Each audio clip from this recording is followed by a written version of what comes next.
Welcome to this week's episode of Boogie's World. Before we go into it, happy 4th of July, aka Independence Day. So, yeah. This week for Sermon Sundays, our topic is freedom. So for the whole month of July, we'll be going into freedom and what it means to be free from our sin. That freedom is found in Jesus. And where the Spirit of the Lord is, there is freedom. That's what it says in 2 Corinthians 5:17. So week 1, we'll be going, the theme for this week is freedom is found when you are free from your past and surrender it to God. And in 1 Peter 5:7, it says, give all your worries and cares to God, for he cares about you. So there was this time I truly felt free from the trauma I went through as a young kid. I was in this freedom thing a couple years ago when I went to this church called Elevate Life Church. By the way, check out their stuff. They have amazing stuff. They have amazing sermons, amazing service. They're just amazing. I personally love them. They're located in Jacksonville. So, but I went through this freedom class, and at the conference they were talking about this topic of where like you went through some things in your past that you never really forgave people for, and they told us to close our eyes and like think of them saying that they're sorry to us. And when that happened, I felt like that's when I felt free. That's when I felt like, okay, this is where my freedom is, for like letting go of what I went through in my past. So, what is freedom? And I searched this up on Google. I searched this up on Google, and the definition for freedom is the quality or state of being free, such as the absence of necessity, coercion, or constraint in choice or action.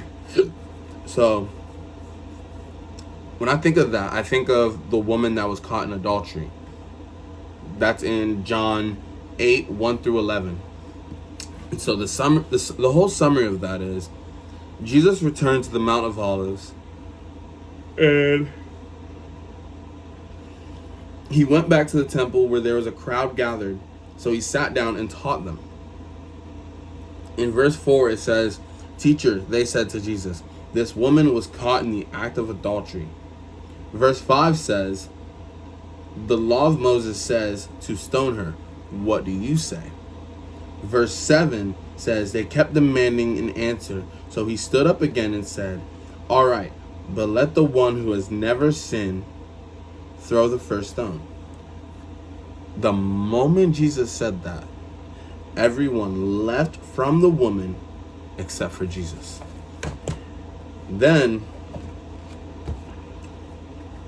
in verses 10-11, it says, then Jesus stood up again and said to the woman, "Where are your accusers? Didn't even one of them condemn you?" "No, Lord," she said. And Jesus said, "Neither do I. Go and sin no more." When you read that, the moment Jesus said, "Go and sin no more," she was free from her sin of adultery.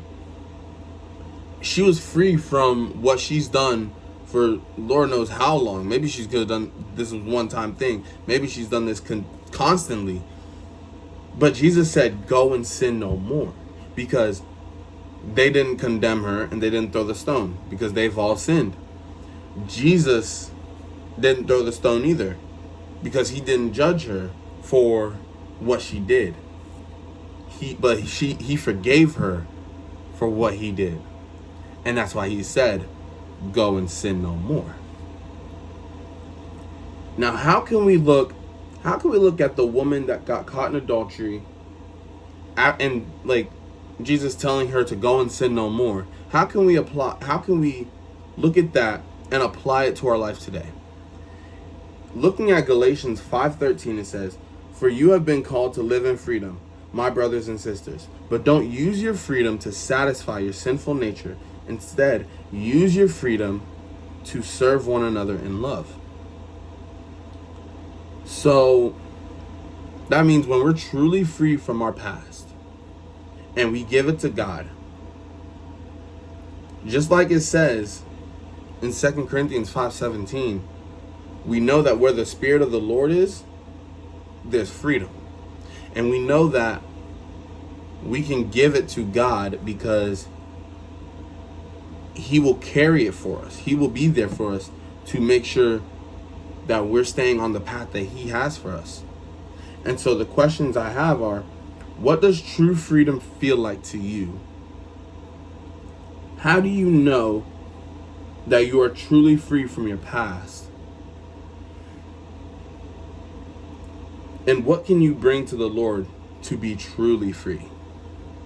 And so that is it of week 1 of Sermon Sundays. I'm sharing it now because I'll be going home for the weekend to spend time with my family. And I don't know what time I'll be coming back. So, Sermon Sundays on a Friday, which is 4th of July. So, happy 4th of July. Stay safe. And remember, where the Spirit of the Lord is, there is freedom. Peace.